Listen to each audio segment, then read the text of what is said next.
satellite internet. We bring extra batteries, food, etc. These citizen journalists, definitely, and activists and opposition members, they're at risk every single day. There's shells falling around them, there's bombs. It's an enormous amount of risk, and you don't forget that.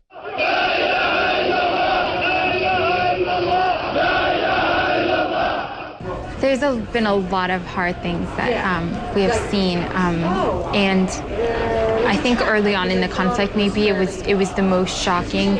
I remember seeing the video of Hamza al-Khatib. He was a 13-year-old boy who was killed allegedly in Air Force custody, Air Force intelligence custody, and the video of his body was so gruesome simply because you could not even tell it was a little boy. His body was bloated beyond recognition. There were torture marks, there were bullet wounds, he was mutilated.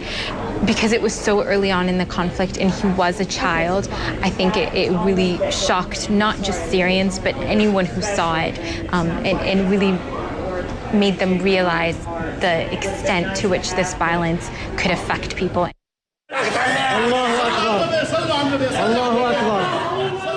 A couple of months ago, we had a video that came out of a village in Haman. It was absolutely horrific. This father had this bag, and he was just screaming and wailing and crying and picking up bits of flesh from the ground. And it was absolutely horrible. And all the font said was that 2 boys were killed.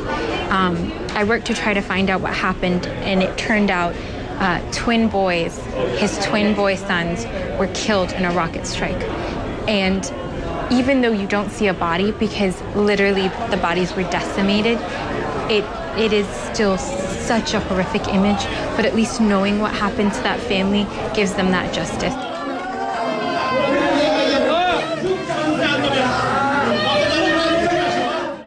It's impossible not to be affected by seeing bodies, by seeing mutilated people, by seeing dead children, by seeing women and men crying over their loved ones. It's almost it is not human to not be affected by it. And the way I've learned to deal with it is to try as hard as I can to find out the story. Personally, I find when I find out the story of what happened behind that video, it at least gives me a sense of acknowledging that person and in acknowledging who they were and what they've done. People I speak to on the ground keep saying one thing on the 2-year anniversary, and that is that they want peace, that they want a resolution to the conflict, and that they want, even if there's not an end to the war immediately, but they want civilians to be protected. And that seems something to be echoed on both sides of the conflict, at least in rhetorical terms. And I think that's all that the world can hope for Syria, is that somehow they do find peace, and somehow the international community or any responsible party does help them find peace. That is indeed our wish, that all Syrians soon enjoy peace.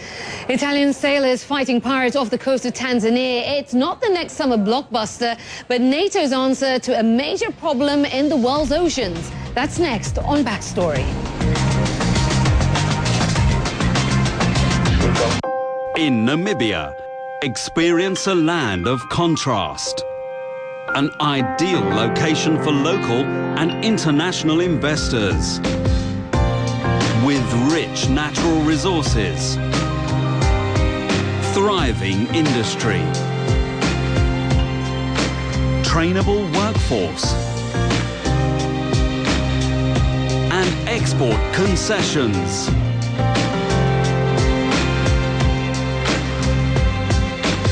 Lucrative investment and trade potential.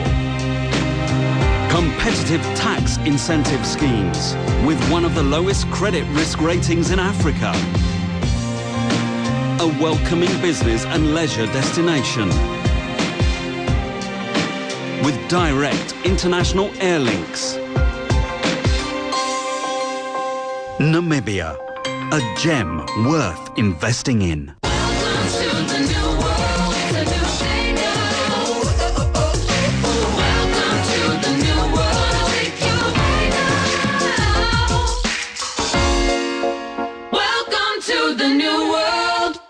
Something big is coming. Can you feel the excitement?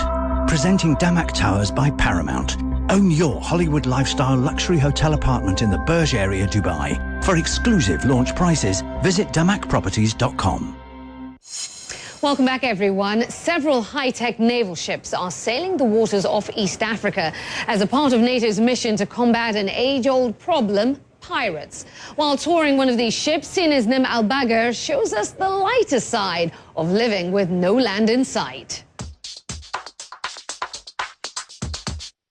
Hey, backstory. We are on board the Italian naval ship, the Samarco. The Samarco is effectively a floating headquarters for NATO Operation Ocean Shield, which is carrying out the counter-piracy operations in this region. So let's go take a look around the ship.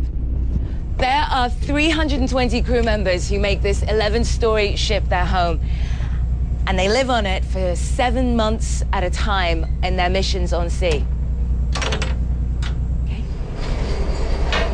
This is apparently the safest way, how a real sailor does it, to go down the stairs in a ship.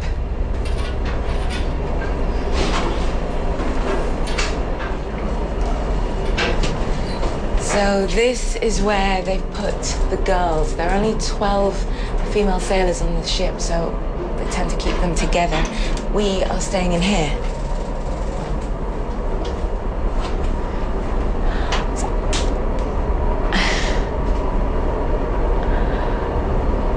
Sorry, it is a complete mess, but it's pretty luxurious. We've got our own little ensuite. Let me show you the bathroom here.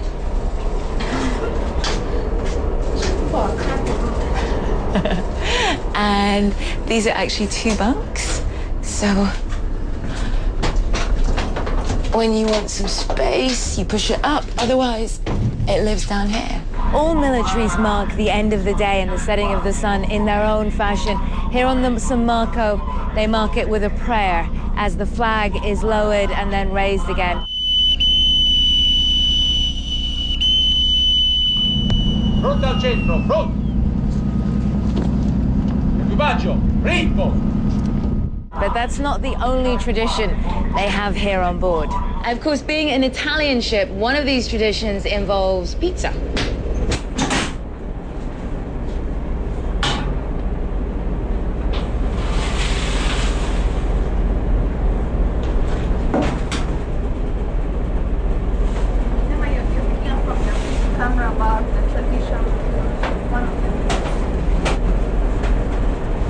So Reno is effectively our host, right? Yeah. On ship, okay.